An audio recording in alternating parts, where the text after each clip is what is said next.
Hello, friends, and welcome back to Compelling Stories for a Dinner Party. I'm your host, Christopher James, and tonight we venture into the heart of Stockholm, Sweden, to uncover a chilling and gruesome mystery that has baffled investigators for nearly a century. This is the story of Lilly Lindstrom, a young woman whose life was cut short in a manner so bizarre that it earned the killer an infamous nickname: the Atlas Vampire. In May 1932, the life of Lilly Lindstrom came to a brutal and mysterious end.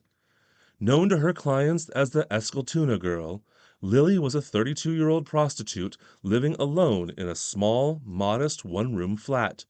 Her murder would quickly become one of Sweden's most enigmatic and gruesome unsolved cases. Lilly's disappearance might have gone unnoticed for longer, if not for the vigilance of her neighbors. Concerned by the unusual silence from her apartment, they alerted the authorities. What the police found upon entering her home was beyond the realm of ordinary crime. Lilly lay naked and face down on her bed, her body already cold from days of neglect. The scene was one of chaos and blood, the bed soaked through, suggesting a violent struggle. But it wasn't just the brutality of the murder that sent shivers down the spines of even the most seasoned detectives. A small, peculiar detail would set this case apart and plunge it into the realm of the grotesque. Near her body, a bloodied gravy ladle hinted at an unimaginable horror: that someone had been drinking her blood. This single chilling clue transformed the investigation into a hunt not just for a murderer, but for a potential monster lurking within human skin.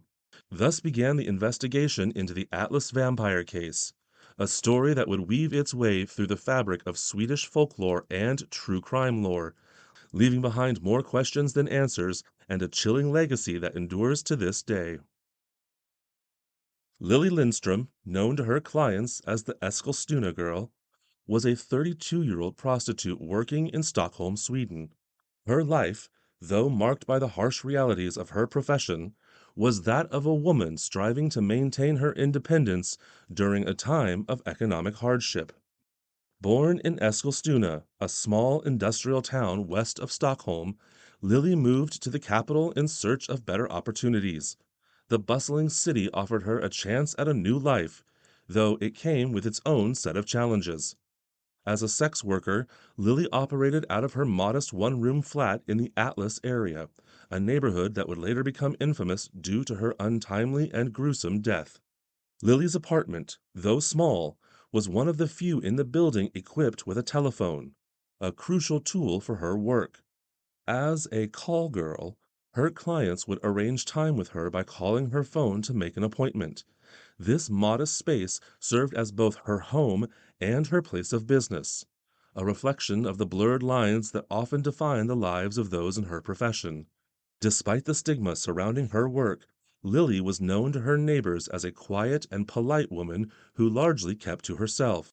Her closest confidant was Minnie Jansen, a fellow prostitute living in the same building. Their friendship provided a semblance of normalcy and companionship in an otherwise isolated existence. On the night of her murder, Lilly had visited Minnie to borrow condoms, a routine request that would later become a significant detail in the investigation. Lilly's life, though unremarkable to many, was a testament to the resilience and determination of women navigating the complexities of urban life in the early 20th century.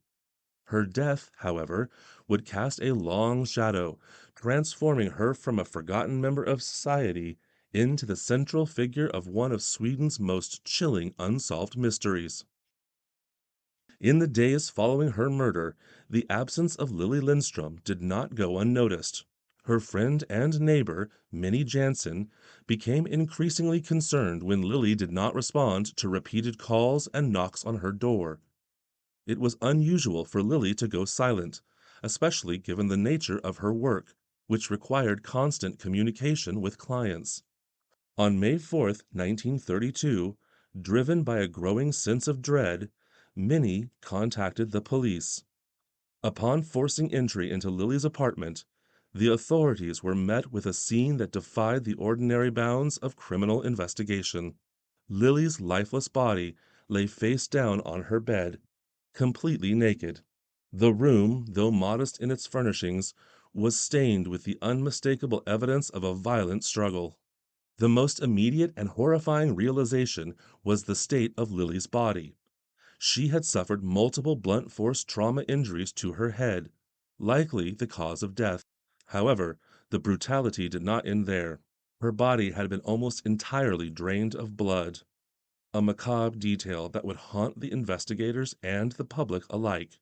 The police found Lily's clothes neatly folded on a chair, a stark and unsettling contrast to the chaos that surrounded her. On closer inspection, a used condom was found protruding from her anus, indicating that sexual activity had taken place before her death. Yet, it was the discovery of a blood-stained gravy ladle that pushed this case into the realm of the grotesque. It was believed that this implement had been used to drink Lily's blood, an act so horrifying that it bordered on the supernatural. The discovery of Lily's body and the bizarre details of the crime scene quickly spread, capturing the morbid fascination of the public and the media. The case, now dubbed the Atlas Vampire Murder, presented a chilling puzzle for the investigators. The combination of sexual violence, extreme brutality, and the disturbing possibility of blood consumption made this one of the most perplexing and gruesome cases in Swedish criminal history. The discovery of Lilly Lindstrom's body triggered an intense investigation by the Stockholm police, who were determined to unravel the mysteries surrounding her gruesome death. The bizarre nature of the crime scene presented immediate challenges.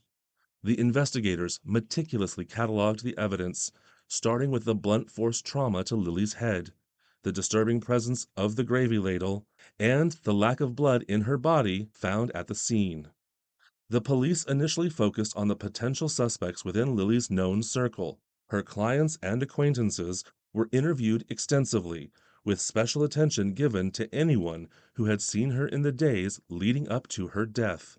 Minnie Jansen, her close friend and fellow prostitute, provided crucial information about Lily's final moments, including her visit to borrow condoms. Despite the thorough questioning of neighbors and clients, the investigation soon hit several dead ends. The lack of fingerprints or clear forensic evidence made it difficult to pinpoint a suspect. The unusual act of blood drainage added a layer of complexity that baffled the investigators.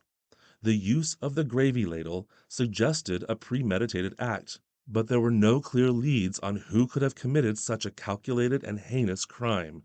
The autopsy confirmed that Lily's body had been drained post-mortem, and there were traces of saliva on her neck, indicating possible sexual activity prior to her death. These findings intensified the media frenzy, with sensational headlines speculating about the presence of a vampire-like killer in Stockholm. Various theories emerged, ranging from a sadistic client with a morbid fascination to a disturbed individual acting out vampire fantasies. Despite these theories, the police were unable to find concrete evidence linking any suspects to the crime. The investigation gradually slowed as the trail grew colder, and the once prominent case began to fade from the public eye. The Atlas Vampire case remains one of Sweden's most perplexing unsolved murders, with the gruesome details and lack of resolution leaving a lasting impact on both the community and the field of criminal investigation. The unanswered questions and the chilling possibility of a blood-drinking murderer ensure that the case continues to fascinate and horrify those who delve into its dark history. As the investigation into Lilly Lindstrom's murder progressed, the bizarre and gruesome details of the crime scene captured the public's imagination, leading to the birth of the Atlas vampire theory. The media played a significant role in sensationalizing the case. Newspapers and radio broadcasts were rife with speculation, often embellishing the details to capture the public's attention. The notion of a vampire-like killer prowling the streets of Stockholm was both terrifying and tantalizing, fueling widespread fear and morbid curiosity. The origins of the vampire theory can be traced back to the combination of the lack of blood at the crime scene and the presence of the gravy ladle. These elements suggested a ritualistic aspect to the murder, something far beyond the scope of ordinary criminal behavior. The saliva found on Lily's neck further supported this theory, evoking images of vampire lore where victims are drained of their blood through bites. Public reaction to the case was intense. People were both horrified and fascinated by the possibility of a modern-day vampire. The fear of a supernatural predator added an extra layer of urgency to the investigation, although it also led to numerous wild theories and false leads. Residents of the Atlas area and beyond were gripped by fear, altering their routines and remaining vigilant against the imagined threat of a bloodthirsty killer. Despite the sensationalism, the police remained focused on finding a rational explanation. They considered various suspects and examined the evidence from multiple angles, but the lack of solid leads made progress difficult. The vampire theory, while captivating, ultimately led to more questions than answers and contributed to the case's enduring mystery. Despite the extensive efforts of the Stockholm police and the intense public interest, the investigation into Lilly Lindstrom's murder reached a frustrating impasse. Each lead, diligently pursued by the detectives, led to more dead ends. The lack of concrete evidence and the absence of reliable eyewitness accounts made it difficult to pinpoint the perpetrator. The unanswered questions surrounding Lily's death, who killed her, how they managed to drain her blood, and why they committed such a heinous act, became the subject of countless speculations and discussions. The lack of modern forensic techniques in 1932 significantly hampered the investigation. DNA analysis, which might have provided crucial clues, was decades away from being developed.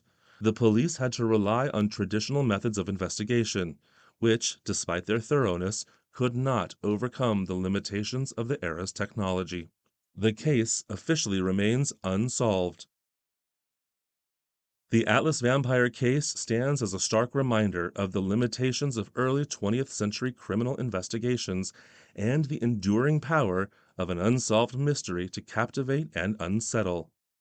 The story of Lilly Lindstrom continues to be told, a haunting chapter in the chronicles of true crime that challenges our understanding of human nature and the darkness that can lurk within.